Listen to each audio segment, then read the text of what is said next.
Assalamualaikum warahmatullahi wabarakatuh. Pemirsa MSN Channel, jumpa dengan saya di podcast Madrasah Ibtidaiyah As-Sunnah An-Nabawiyah. Ini satu tema baru yang kita suguhkan kepada pemirsa ini terkait dengan pendidikan. Nah, ini kita masuk dalam arena pendidikan seperti yang tertera dalam layar. Madrasah As-Sunnah, Madrasah Ibtidaiyah As-Sunnah An-Nabawiyah. Baik, pemirsa, terkait dengan realitas yang ada di sekitar kita, khususnya tentang pendidikan, maka tentu kita perlu untuk mencermati lebih jauh terkait dengan perkembangan teknologi digital yang hampir semua orang atau bahkan semua orang ini tidak lepas dari teknologi digital. Minimal perangkat komunikasi itu sudah banyak yang menggunakan Android. Bahkan anak-anak pun tidak lepas dari Android. Di satu sisi ini satu hal yang menggembirakan dalam arti anak-anak sudah melek teknologi komunikasi. Tetapi di sisi yang lain tentu kita perlu menelisik lebih lanjut. Jangan-jangan teknologi digital ini tidak membawa satu perkembangan yang positif bagi anak-anak, ya, karena kontennya yang mungkin tidak bisa kita kontrol. Di sisi yang lain, ya, konten yang tidak menarik ini atau tidak bagus ini akan mempengaruhi perkembangan karakter dari anak-anak sekolah, anak-anak kita, ya, yang berada di bangku pendidikan. Maka pada momen ini saya ajak pemirsa untuk berbincang lebih lanjut dengan salah satu praktisi pendidikan, yaitu Pak Asrori. Selamat datang Pak Asrori. Oke, Pak Asrori, ini kita sedang menelisik lebih lanjut tentang tantangan pendidikan kita terkait dengan dunia digital. Nah, kira-kira menurut Pak Asrori sebagai seorang praktisi pendidikan, khususnya di tanah dan jadi dampak dan penggunaan Android ataupun dampak digitalisasi untuk bangku pendidikan di semua jenjang, saya kira itu tidak bisa kita elakkan. Nah, pada kenyataannya itu real di lapangan banyak yang disalahgunakan karena ada faktor-faktor yang menyebabkan hal itu. Jadi nanti untuk pensikapannya saya kira perlu ataupun bisa positif ataupun negatif. Kita berani menggunakan digitalisasi sebagai data ataupun sarana pembantu, ataupun cenderung nanti meninggalkan.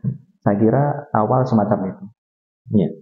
Kalau sejauh ini menurut Pak Andri, kira-kira sejauh mana kira-kira katakanlah dampak negatif bagi anak-anak, ya, terkait dengan teknologi digital yang begitu pesat digunakan oleh masyarakat? Sangat pesat pengaruhnya. Gitu. Jadi dari pengamatan saya pribadi itu saya sampling kecil dari anak saya sendiri ataupun lingkungan saya sendiri.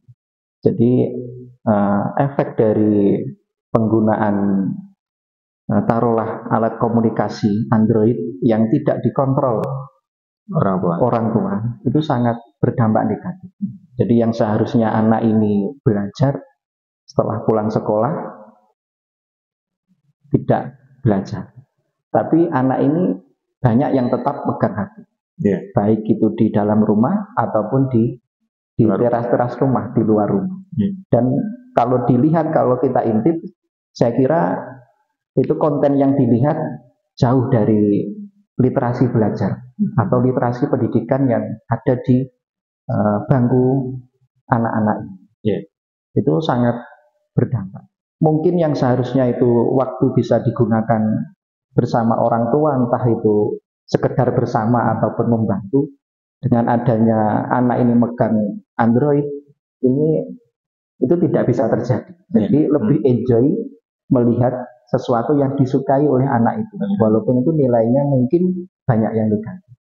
Bahkan yang seharusnya mengaji di TPQ, karena Kota Blitar juga masih banyak lembaga Taman Al-Quran, itu juga banyak yang terpengaruh. Jadi kalau anak ini tidak di stop, dikontrol betul dengan orang tua, akhirnya sampai menjelang maghrib tetap bermain HP. Nah itu sepintas dampaknya memang negatif. Tapi kita ketahui secara bersama, jadi digitalisasi ini tidak bisa kita elakkan dan terus berkembang. Di zaman saya itu masih monokrom, sekarang sudah sangat bagus, fiturnya sudah lengkap, penyesuaiannya sudah sangat real dari kebutuhan yang ada, mulai kebutuhan anak-anak ataupun kebutuhan orang dewasa. Kira-kira konsepnya seperti apa nanti kira-kira untuk solusi? Karena kan begini, bagaimanapun yang namanya Android, kemudian di dalamnya ada berbagai macam konten yang sangat variatif, tentu sangat menarik bagi anak-anak kan itu ya. Nah, dan biasanya tidak mudah untuk memutus akses link, itu tidak gampang, bahkan biasanya uring-uringan orang tua dengan karena anak-anak merasa terlalu enjoy dengan konten itu, sementara sama orang tuanya tidak boleh. Nah, konsepnya seperti apa nanti supaya anak-anak itu bisa beralih lah, katakanlah mengakses konten yang tidak bermanfaat jadi bermanfaat. Nah, seperti yang disampaikan tadi, jadi berangkat dari fenomena yang ada. Nah, sebenarnya secara global negara kita melewati situs resmi pendidikan itu dalam bentuk wujud kepedulian dunia pendidikan secara nasional untuk memanfaatkan ataupun membantu pada lapisan masyarakat Indonesia untuk menggunakan kemajuan teknologi ini sebagai sarana penunjang, mempermudah dunia pendidikan dengan diterbitkannya konten-konten ataupun link-link yang itu memang berisi materi dengan keseluruhan jenjang. Itu sudah ada.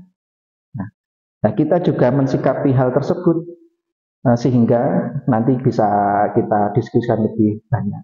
Jadi kita akan memberanikan dan mengusung konsep madrasah ibtidaiyah yang ini berbasis digital. Dalam arti kita harus berani mengubah image ataupun penyalahgunaan gadget ini yang negatif menjadi positif. Dan itu memang nanti benar-benar kita usung, kita kawal, kita desain, di mana nanti basis pendidikan yang kita laksanakan ini berbasis digital. Jadi menggunakan komputerisasi atau bahkan nanti bisa menggunakan Android. Nah, itu nanti akan kita kemas di mana anak-anak ini bisa enjoy, lebih mudah paham, dan mungkin betah melihat Android, tapi untuk menambah literasi. Nah, itu kita desain, kita laksanakan nanti pendidikan yang kita dirikan ini adalah pendidikan yang berbasis kurikulum teknologi informasi. Ini sebagai jawaban bentuk pensikapan dari kami. Biasanya kita tidak bisa lepas dari digitalisasi, kita harus berani memahami dan mengolah kemajuan zaman ini untuk kemanfaatan, kemudahan khususnya di dunia pendidikan. Ini berarti nggak sama dengan sekolah yang digital, dalam arti itu mengarah pada semacam kursus komputer bukan ya? Bukan. Jadi memang ini kita desain berbeda. Kita maksimalkan nanti keterlibatan teknologi informasi ini secara masif. Yeah. Cuma bernilai positif tadi. Yeah. Artinya bahwa perangkat digital itu sebagai media untuk pembelajaran sekolah, supaya anak-anak itu tidak lepas dari gadget ya, tetapi konten yang memang pembelajaran ya, bukan konten yang mainan dan sebagainya yang melenakan anak gitu ya. Karena nanti di perkembangan pertumbuhan anak ini sendiri pasti akan kita harapkan terampil pada teknologi. Yeah. Kalau nanti cenderung tidak terampil, nah itu akan menjadi sisi masalah, baik dari anak ataupun nanti orang tua. Contoh, sekarang bentuk proses lamaran kerja ataupun yang lainnya itu sudah berbasis digital semuanya ya, sudah berbasis digital. Yeah. Itu nanti akan mempersulit untuk si anak ini sendiri dalam pertumbuhannya kalau cenderung tidak terampil di teknologi informasi ya. Tetapi kira-kira dari gambarannya susah nggak ya kira-kira mengalihkan anak-anak itu dari konten-konten yang mainan, ya bahkan mainannya mainan yang cenderung tidak konstruktif gitu ini, lalu beralih ke ini konten-konten pembelajaran yang mungkin agak serius gitu kan. Kalau biasanya itu mainan gitu, ini harus agak serius karena berkaitan dengan pembelajaran. Jadi kalau saya kira secara pribadi nanti akan kita bentuk tim konstruktif dari pembelajaran tersebut. Semisal di lapangan itu mengalami suatu kendala. Cuma dari pemikiran saya pribadi, saya kira tidak sulit. Karena kecondongan anak di era sekarang ini sudah suka megang Android, itu sudah suka. Bahkan anak TK pun, contoh anak saya sendiri pun itu suka megang HP, itu sudah suka. Dan itu bisa mengoperasionalkan. Jadi dengan bekal itu nanti kita kemas materi ini yang ada di Android atau nanti slide komputer ini bernuansa materi, kita kemas menarik mungkin, itu saya kira akan mudah diminati oleh anak. Ini menarik ya untuk kita diskusi lebih lanjut, karena namanya madrasah ibtidaiyah kayaknya. Kalau biasanya yang berbasis digital itu adalah sekolah gitu. Ini madrasah ya, madrasah tapi berbasis digital. Ya. Dan mungkin di Kota Blitar ini sesuatu yang baru, belum ada. Baru, ya. Masih baru. Ya. Baik pemirsa, kita lanjutkan pada sesi berikutnya ya. Kita akan kupas lebih lanjut bagaimana sih sebenarnya konsep sekolah berbasis digital yang dilaksanakan oleh Madrasah Ibtidaiyah As-Sunnah An-Nabawiyah. Sampai jumpa di episode berikutnya. Assalamualaikum warahmatullahi wabarakatuh.